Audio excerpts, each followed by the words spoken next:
Everybody, it's Al Eberol with Financial Intelligence Training. It is the last week of June, which means the last week of the month, the last week of the quarter, and I am here in Laguna Beach, California. It is a gorgeous summer day here. Now, if you've been watching on the post, you know that we've been talking a lot about the divergence between the betas and the bigs.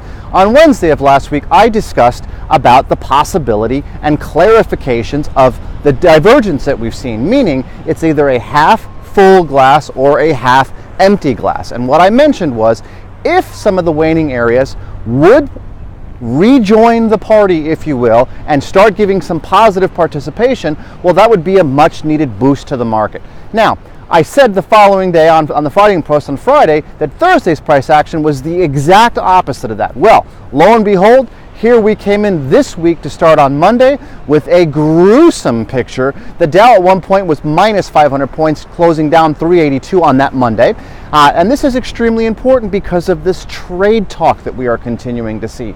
So in today's conversation with one of the financial intelligence training students, he asked me specifically, you talk about noise.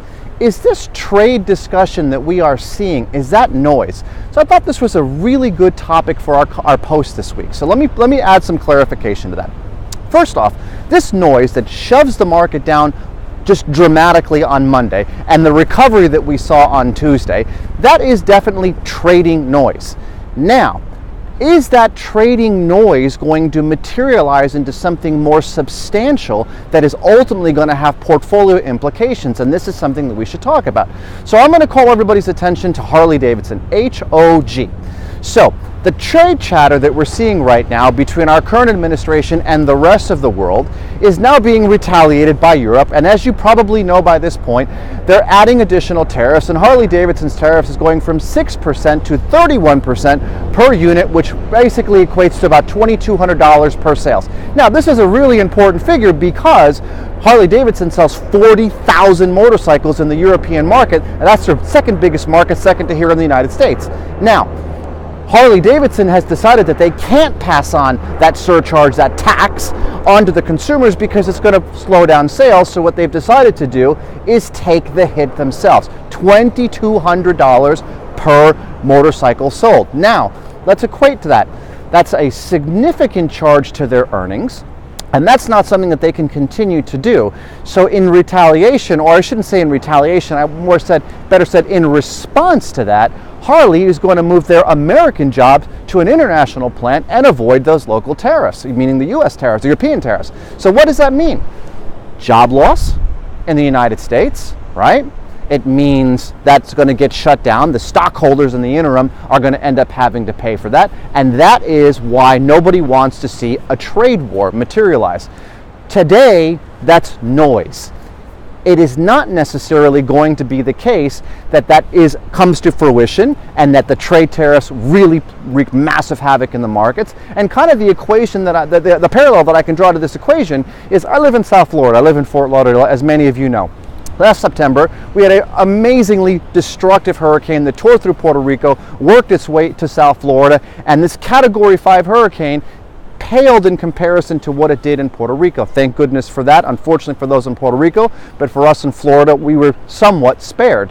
Now, that's noise, right? And not necessarily a substantial shift. So think about me and my family. We had to evacuate. We left. I had to board up the house. All that's noise.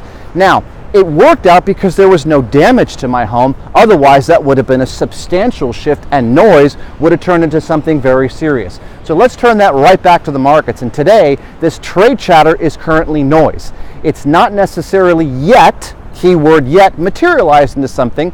However, it has the potential, just like that hurricane had the potential to make massive destruction to me and my neighbors. Now, why is this all relevant for portfolio management? Because the day-to-day noise is important for trading.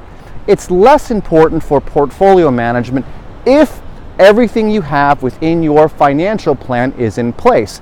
Meaning, are you making portfolio adjustments as warranted by the market? So let's discuss that currently with what's happening. The divergence between the betas and the bigs continues.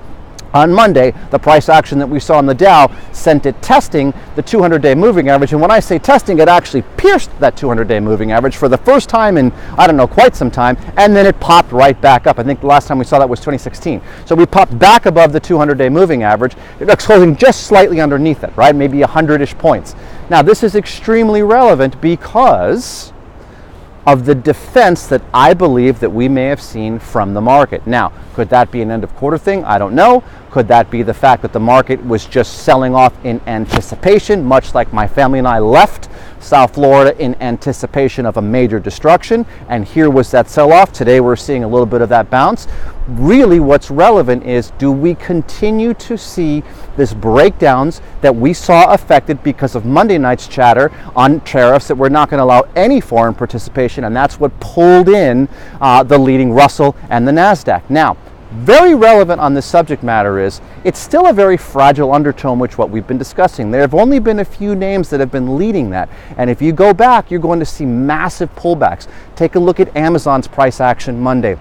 Take a look at Facebook's action on Monday. Take a look at Google's action on Monday. Look at Netflix action on Monday. These were some of the leaders, and look at how they really pulled back in, right? Out of the tech, look at Estee Lauder, EL. Look at that big pullback that we saw. So there's really certain areas that were leading the market that got hit hard. Doesn't mean that they're done. It just means that that's the opposite of the help that we need.